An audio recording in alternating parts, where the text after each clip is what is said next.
Welcome to the XS Noize Podcast, the chart-topping music interview show. I'm your host, Mark Millar. In this episode, I'm joined by a true architect of punk, Glen Matlock, the original bassist and founding member of the Sex Pistols, the man who co-wrote 10 of the 12 songs on Never Mind the Bollocks, and whose melodic sense gave that record its backbone. If you missed our last episode, I spoke with Charles Cave and Jack Lawrence Brown from White Lies about their new album, Nightlight, so check it out. In this episode, Glen Matlock joins me from a café in London to talk about his new documentary, I Was a Teenage Sex Pistol, a film that reclaims the truth from the inside. In this chat, Glen reflects on the chaos, the craft, the myth, and the man behind it all. So let's get into it. This is Glen Matlock on the XS Noize Podcast.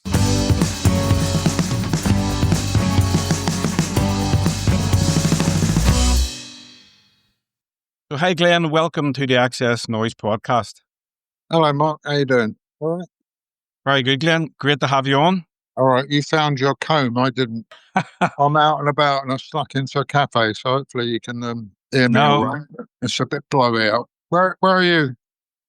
Just outside Belfast. Oh, you sound like you might be. Try me out on this. So my Northern Ireland accent is, the one word I can say is Newtonards. Why did you pick up on Newtonards? Because I used to know those guys who's in the band, the Starjets, and they're from that way, I think. Yeah.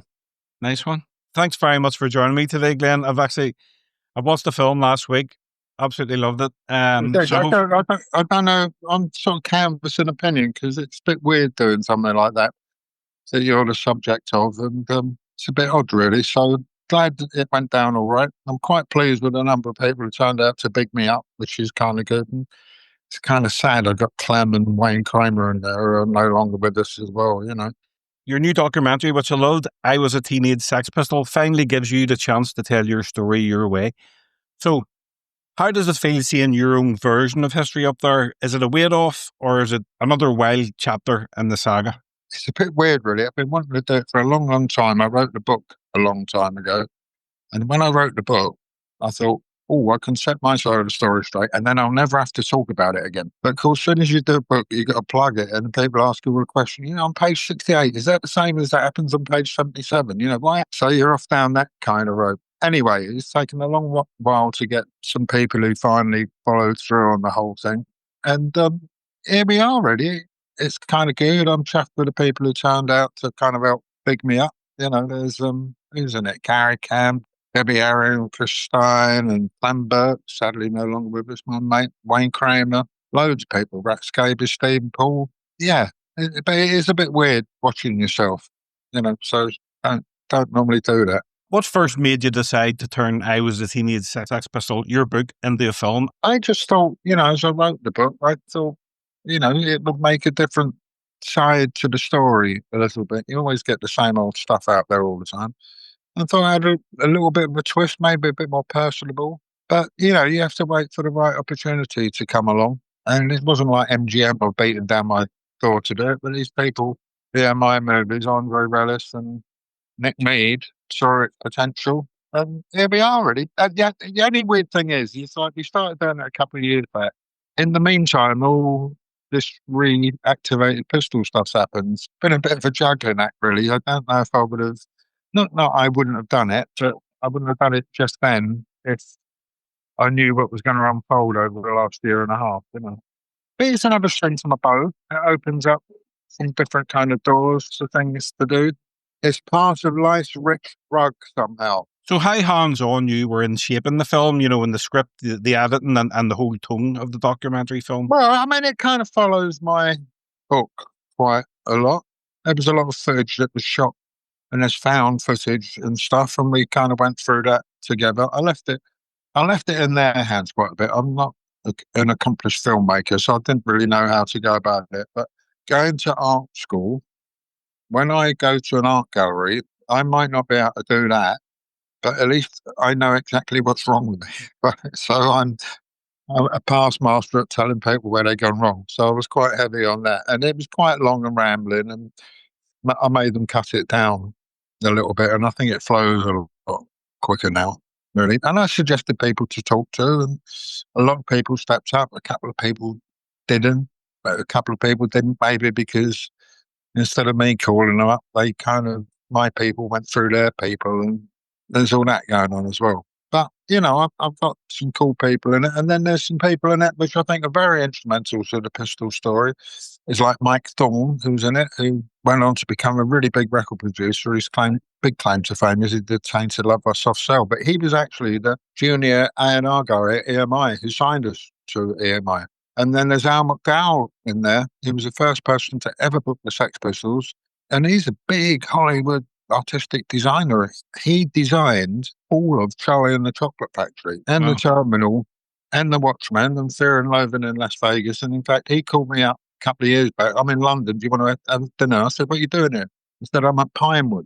So what are you doing there? He said, Star Wars 9. And he was designing it. But the thing was that it was just as Carrie Fisher passed away, and the whole set was, the whole script was revolving around her, and I was hanging around because they had to rewrite the script, so he didn't do it again. But, that's one of the things I try and get across in the documentary, is that as well as being proud of the Sex Pistols, I'm kind of proud, even maybe more so, of the scene and being part of the scene that there was in London at the time, when nearly everybody, to man and girl, went on to do something of some kind of consequence.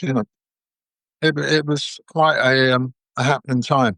What truth in the film did you want to highlight that the book couldn't capture? Maybe that, a lot of people think I should be really miffed and upset that I was ousted, but I walked, and I think I've got quite a good handle on things. I think when I first wrote the book, I didn't have, and writing the book was quite cathartic for me. But since then, we've reformed many times in different shapes and guises, particularly now. And of all the people that they could have asked to play bass for them in the world, they've always asked me. So I feel kind of vindicated, Yeah, you've been doing shows recently with Frank Turner. Frank Carter. Frank Carter. Don't make the mistake.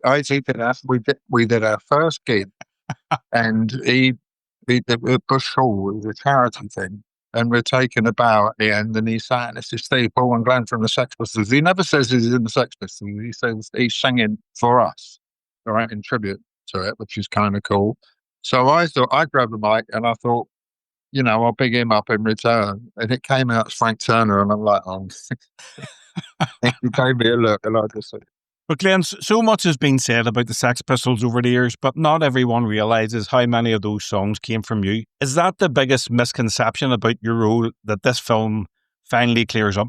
Hopefully. And I've never claimed that I wrote it all, but I had more than a hand in all the good bits. And I think that gets kind of lost. I mean, I think over the years, many people have thought when they look at the credits, if they do on a record, that Matlock was probably Sid Vicious's real name. But, I'm just trying to get around that somehow. So let's roll it back to where it all started, the sound, the spark, and the moment punk began to take shape. You've often said the early 70s were bleak in Britain, 3-day weeks, no money, not much hope. So how much did that atmosphere shape the Pistols' attitude before the music even started?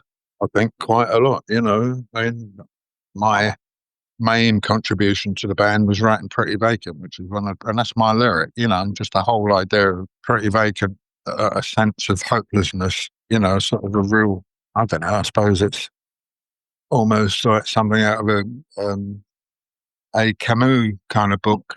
There's this existentialist teenage torpor coming through, but you're going to do it anyway. And then John writing God Save the Queen, which was originally called No Future, because it did seem like there was no future unless you do something about it for yourselves, was my take on it. So there was all that. But you can sort of decry what was going on in England at the time, but there'd been some good stuff. We came through on the very tail end of all the glam rock thing, with Bowie and with my all-time favourite band, The Faces, and Mock the Hoople and the Spiders from Mars, and then Bowie getting hip to the New York scene and the Velvet Underground and Lou Reed, and then there was a fantastic album came out that he co-produced with Mick Ronson, Transformer. That's all in the pot there somehow. All that was kind of cool, but that kind of been and gone a little bit by the time we started making waves. So, yeah. You had a strong musical vision, but Malcolm McLaren and Vivienne Westwood brought their own world of image and provocation. So how did those two forces collide, the music versus the myth? Well, they collided in what came out at the time, and then everything ricocheted and everything went off in their own kind of directions, really. It was a lot of happenstance involved, and there was a lot of being in the right place at the right time, which you can't necessarily manufacture. Sometimes you have a gut feeling about things, and I think we all individually ended up hanging out at Malcolm and Vivienne's shop for that kind of reason. In retrospect and hindsight, it turned out to be the hippest place to be in mid-70s London on a Saturday afternoon. Every oddball weirdo in London seemed to pass through its doors. And it was interesting. They'd done stuff for the Rocky Horror Show, and then you look out the doorway and there'd be Brian Ferry swanning past with Anthony Price, and then just down the road there was Johnny Takes a Trip where the Rolling Stones got their clothes from. And you're 17 years old, it's quite impressionable.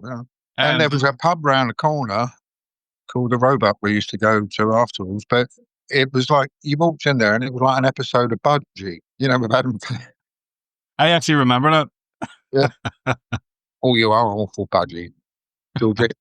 Glen, you've said that it was about the songs, not slogans. When John Lydon first stepped up to sing, did you think his voice would fit that melodic vision you had? The funny thing is, when we rehearsed, we had everything turned up to 10. Steve had an 100-watt amp. I had a 100-watt amp. Paul had his drum kits. We'd be pelting it out. And we had a tiny little PA system, and we couldn't hear him. He looked the part, but couldn't really hear what he was going on about. What was it like when you finally did hear him? Horrible racket. But a good bracket, a good bracket. Then came the night that turned you from cult heroes into national news. One cancelled booking that changed everything. The Bill Grundy show, obviously I'm talking about. That one TV slot changed everything, and it suddenly set the world on fire. And I only found this out from the film, actually. Queen were supposed to be on that programme until Freddie Mercury got a tooth abscess, and you stepped in. Did you know then, or did you find out later that was supposed to happen, Freddie and Queen were supposed to be on the show? I've known that for a while, and I do mention that in the movie. I didn't necessarily know it at the time. It was just we were label mates on EMI. They'd actually been quite helpful to us. We was recording at a studio called Westwood Studio, which has recorded loads of stuff. I think they might have even done the Bohemian Rhapsody there, I'm not quite sure.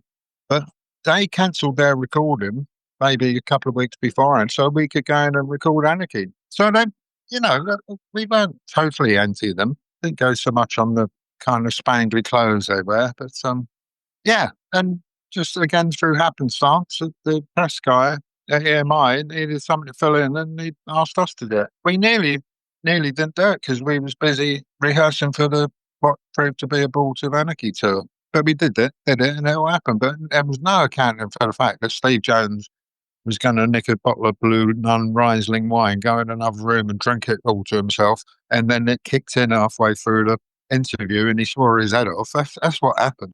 When Bill Grundy started baiting the band, what was running through your mind sitting there when all that was going on and Steve was swearing, on live TV? What was going through my mind?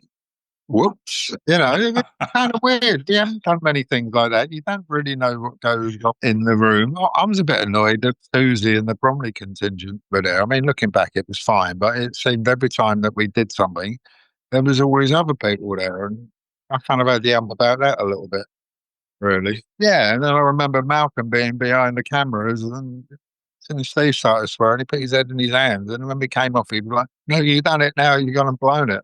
It wasn't planned at all. The next day, Malcolm was fantastic. He rose to the occasion instead of him trying to get us in the papers, which we had been. We'd already been on the front page of most of the music papers by then and were making waves. But now it was different. We had Fleet Street calling us up and he turned the tables on them good.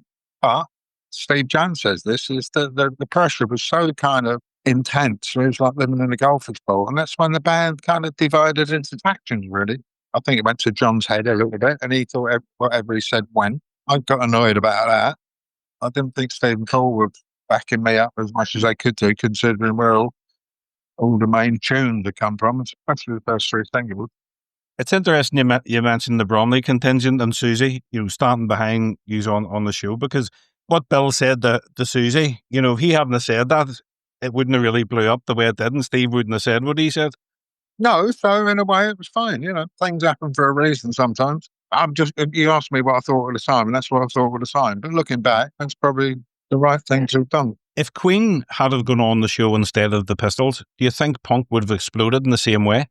I think we would have been more like a regular kind of band, but our own way. We would have done the Anarchy tour. There was already big waves in the papers. The singles started to rise high in the charts. I don't think they would have got withdrawn. I think we would have done a successful tour, and then we probably would have done another bigger one. But there was always going to be something coming up with us lot, When did it really hit you about how big it had become? The bands, the outrage, and the whole AMI fallout? Well, at that time, I managed to get a little bedsit out in Chiswick, which is in West London. And I got a phone call saying, come to Manchester Square for a press conference. And I said, why? And I'd been out after the thing, got hammered drunk, couldn't remember what had gone on really. And I got the number 27 bus down Chiswick High Road. And there was a girl I used to see at the bus stop. I quite smiled at and all that. And I think it was Katie Manning, who was one of the Doctor Who girls. Chiswick's full of like actors and actresses and stuff. And I thought I'd get a smile out of it. And she gave me such a dirty look. I thought, what's it all about? And then we got to Oxford Street, and I got off and walked up. I was the last one there, and there was like all of in Manchester Square, which is just north of Oxford Street. There was all Fleet Street there, and everybody was like hanging out the window, going, "Well, you've got time to call this," like, it was just different. And another thing, I bought a little car at that time, and I think that morning, or maybe the next morning, I called up to get a quote for the insurance, right? And the bloke said, what'd you do? And I said, musician. He went, oh, anybody I've heard of? And I said, well, the Sex Pistols, all proud. He said, I'll call you back in a half hour with a quote. So he called me back, and he said, right, that's £250, right? This is in 1976. I said, well, that's not bad. Fully comp for a year, being just turned 18 by then. And he went, no. That's £250 third-party fire and theft per quarter, right? And the car only cost 260 quid. And ever after that, I was an import-export clerk. It's funny. It's little things like that make you realise where you are in a place in the scheme of things. Yeah. But how did all that chaos feed into writing the songs? Well, I don't know that it did, because we'd written most of the songs by them, which is kind of funny. There wasn't that many songs came after that period.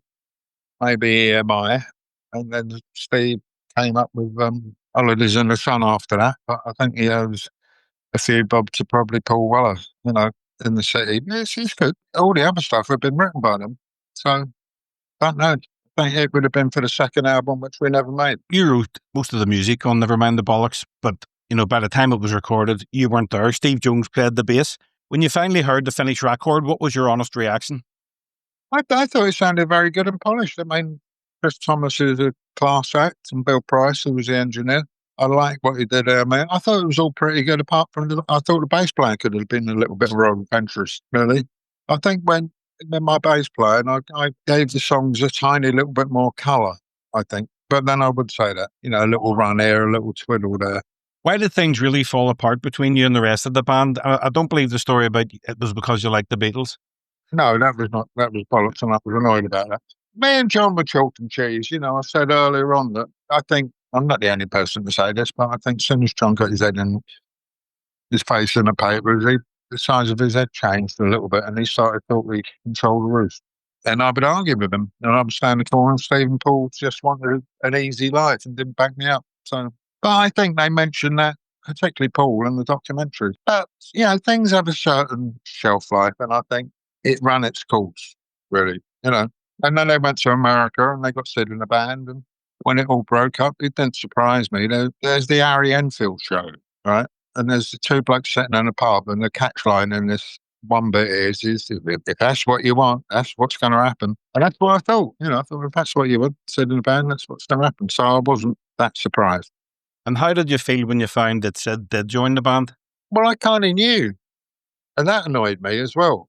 Not that he joined, but they tried him out, and I wasn't supposed to know, but I did through some mutual friends. And I thought, if they can't even be honest about it, that was another reason I walked. Not long after, you and Sid ended up back on stage together for one unforgettable night. We were neighbours, and we were sitting at our local pub, and we were supposed to be enemies, and we weren't. And Sid said, people seem to think we hate each other, and we're sitting here, and he said, what can we do about it? And I said, well, why don't we do a gig? Simple as that, really. By doing that gig, it was rammed. I thought already a few people there would do it, but that's where I met Clem Burke for the first time, and the Blondie people. They all came to see us. And I was talking to Clem not long before he passed away, and he said that the Dam were there with Mark Bolan.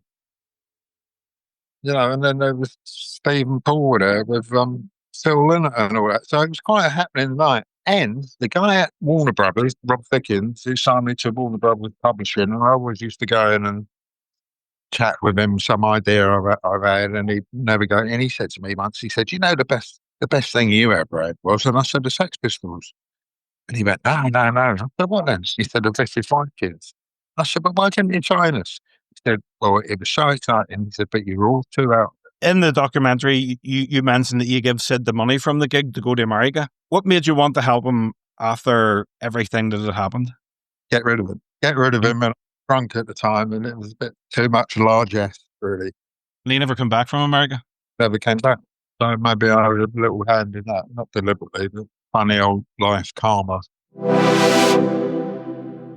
And then there was the Rich Kids. What inspired you to form the Rich Kids? Was it revenge, freedom, or just the love of music? Bit of all of that, really. And I didn't want to go. It'd been so easy to be a second division Sex Pistols, and every singer I tried out in London at the time wanted to sound like John, and that was the last thing I wanted. I wanted somebody who could carry a tune a bit more, be a bit more musically adventurous, hopefully. And we might be settled on Midge Ure, and I think I picked a winner. I mean, he's had quite a stellar career since then, but we got a real big backlash. And I think we put a record out too soon. We should have waited. I think there's only really half a good album there. I think it's a jolly good half a good album, but that's the Ghost of Princes in the Towers. Yeah, Ghost of Princes and Towers. That's Track and Marching Man and Hung on You. They're kind of cool songs. Strange One. We worked with Mick Ronson. I got to work with Mick Ronson through that. And then through working with him, he asked me to do stuff. I played with Ian Hunter on his You're Never Alone with a Schizophrenic album and did that. And then because of that, I got to play with Iggy. And then Midge and Rusty met Steve Strange, who I already knew. And they did the side project, Visage, and they invented new romanticism, for better or worse. But, I think we was a bit of a bridgehead that was a little bit before its time. But then he would say that, wouldn't he? You kept moving musically, as you said, Iggy Pop, Blondie, and then the Faces, which we'll get to. But how did the Blondie connection happen? Well, I'd known him for a long time. I played with Clem, we got friendly after that, and he stayed at my house when I went off on tour with Iggy Pop. Then we did various different Airbrain sessions together over the years, some good, some bad, some just for fun. But then, I suppose about 3 years ago now, he called me up and said, we're short of a bass player, can you come up? Would you be interested?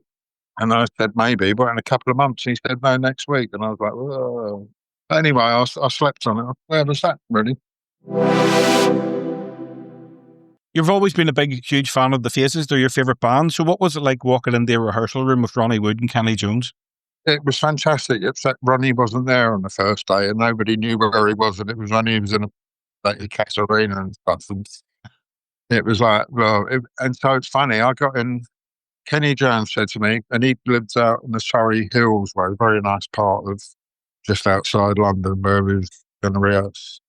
And he said, "Come on, Glenn, jump in the car." And him, and Ian McLagan drove down to the local village, right? And I said, "I can't believe this." He said, "What do you mean?" I said, "Well, look."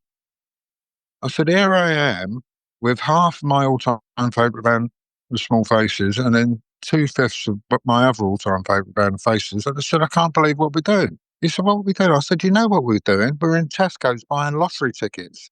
And he went, "Oh, yeah." Funny, they're funny guys. They're keen on their music, but it's not the all and end all of them. They can have a laugh, but they play fantastic and they got a great attitude. And it was the band that I used to stand in front of the mirror when I was 14, pretending I was in them. And then we did do that many shows, but we headlined Fuji Festival in Japan in front of 50,000 people. It was a it was a buzz, and I've done a couple of little other things with Ronnie since then. It's kind of cool, but I got the gig through Ian McLagan, who worked with the Rex Kids. He did the two of us, and he plays on the track of the album. And he put me up for it, and when he said, "Look, okay, you're in," he said, "But you sure you can do this?" And I said, "Mac, I learned to play on these songs. I can play them backwards." He went, "Oh, good." I said, "Yeah, it's just forwards I struggle with," and he laughed and he said, "You're in." Just a couple more, Glenn. What do you hope people take away from I Was a Teenage Sex Pistol? Not about the myth, but about you as an artist. What a jolly good chap he is, how instrumental he was in putting the thing together, and Glenn's always picked himself up, dusted himself off, and moved on to the next thing. Kind of cool, you know. When was the last time you spoke to John Lydon, and what was the mood? Donkey years ago. Was in Spain, I think, in 1998. Not my cup of tea. So if you bumped into him tomorrow, would you say anything to each other? Well, actually, the last time I see him, I didn't speak to him. He was outside the High Court in London at the court case that Stephen Paul brought against them for conflict of trade or something, when he tried to stop Steve's pistol movie TV thing. But we didn't speak then, I saw him. He wasn't John so much. It's just he always surrounded himself with other people, particularly a guy called Rambo, who horrible person. And he knew we didn't like him, and he insisted he come along with everything. He drove a wedge between everybody. You know, you never really had a one-to-one with John. There was always somebody else to deal with. It was normally a piece of work. Finally, Glenn, you've lived through every version of rock and roll, the invention, the infamy, the reinvention, and now you've told it your way. When you saw your name on screen, what went through your head? Pride, relief, or a sense that the truth is finally out there? I actually think that I wish I'd had my hair trimmed a bit more. We'll leave it there. Glen Matlock, thanks very much for your honesty, the humour, and for reminding us the real heart of punk was always about the creation. All right, mate. See ya.